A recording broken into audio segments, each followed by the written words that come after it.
Hey guys, this is Indica here. I'm going to demonstrate how to install the Prius V mud flaps. I have a Prius V 2015, 2014 to 2015 model year.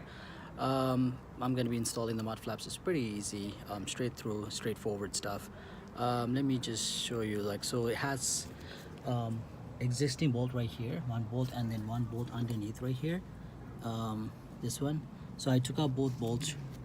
Okay, these are the bolts that came out from that, and then it comes with all the necessary hardware. This is the original OEM mud flap kit. So you just have to take those two existing bolts, and then it comes with a clip that gets connected to the body. So you just have to remove the clip right here, just like a clip, one of these clips, and then just move this one slowly, and then insert this clip right underneath. You see that?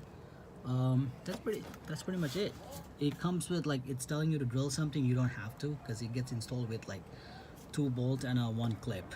So hope this helps. You're just gonna line it up.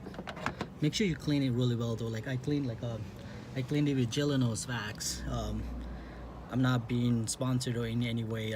I just like their product. I like his product. And then also I use this one to clean it, like a light dust. This is like a Ibiz world-class everything waterless wash and wax. So just clean that and then just wax the area, because you won't be able to wax it anymore after underneath. Hope this helps. If you have any questions or comments, please leave them below. Thank you.